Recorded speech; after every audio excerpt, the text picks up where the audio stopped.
अस्सलाम वालेकुम नाज़रीन, आप देख रहे हैं हकीम जावेद ऑफिशियल। मैं हकीम मोहम्मद जावेद रुल्ला वाले मुजफ्फरगढ़ से आज फिर एक नए नुस्खे के साथ आपकी खिदमत में हाजिर हूँ। और वही बुक जो हमारे उस्ताद के हाथ की लिखी हुई पुरानी बुक, पुराने नुस्खे, और अल्हम्दुलिल्लाह इनका 100% रिजल्ट।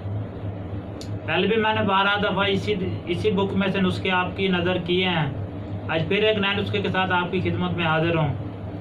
और अल्हम्दुलिल्लाह इसमें वो अक्सर नुस्खे लिखे हुए हैं जो हमारे उस्ताद खुद बनाते थे और हम भी खुद बनाते हैं।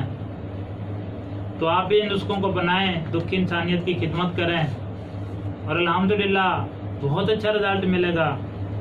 आज का जो नुस्खा है वो बलगम से खून आना, हमा किस्म अंदरूनी ज़ख़म और हैज़ की ज़्यादती, ये 3 मर्दों में अक्सर का काम करता है। बहुत अक्सर नुस्खा है। इसको बनाने की तरकीब, आपने सांग जड़ा 1 पाव ले लेना है।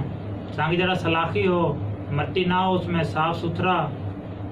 और आपने 1 किलो सब्ज़ मेहंदी का पानी निकाल लेना है। नुस्खा थोड़ा मुश्किल तो ज़रूर है, लेकिन यकीन जाने ये बहुत अच्छा काम करता है।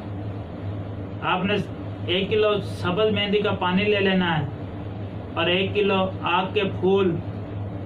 ये बनता उसी मौसम में है जिस मौसम में आग को मदार जिसको कहते हैं, उसके आपने फूल ले लेने हैं 1 किलो।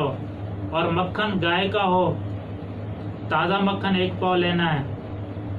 और इनको बनाने की तरकीब कुछ इस तरह से है कि आपने एक कढ़ाई लेकर और जो आग के फूल हैं उनको आपने बारीक कर लेना है, कूट लेना है। उसका नीचे, कढ़ाई के नीचे उसको आधे फूल रख देंगे, फिर उसके ऊपर आधा मक्खन बिछा देंगे। और उसके बाद सांग जड़ा जो आपने 1 पाव लिया है सलाखी, वो उसके ऊपर तय बर तय रख देंगे। और फिर तो इसके ऊपर बकिया मक्खन रख देंगे। और जो वो नुकता होगा उसका आग का, वो रख देंगे।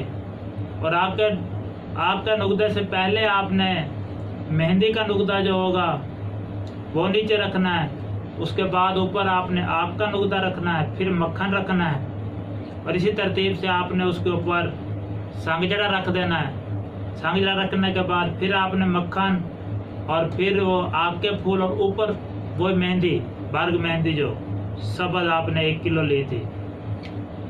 और अब इसको आपने कढ़ाई में रख कर, कढ़ाई थोड़ी खुली लेनी पड़ेगी क्योंकि इसमें 2 किलो तो ये नुकते आ जाएंगे और 1 पाव ये सांगजड़ा आ जाएगा।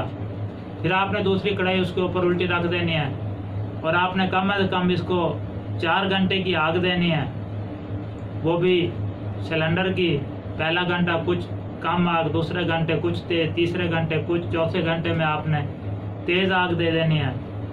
और इसको आपने जब ये 4 घंटे मुकम्मल आग हो जाएगी तो आपने इसको रख देना है और फिर इसको ठंडा होने तक इंतज़ार करना है। जब ये मुकम्मल तौर पर ठंडा हो जाए तो नुकता तो वैसे जल चुका होगा, इसमें आपने आराम से वो सलाखें जो होगी वो नरम हो जाएंगी, उनको आराम से निकाल लेना है आपने। और निकालने के बाद उनको खरल कर लें। तो खरल करने के बाद ये इंतहाई अक्सरी चीज़ तैयार होती है और इंतहाई ये मुजरब है इन अमराज के लिए।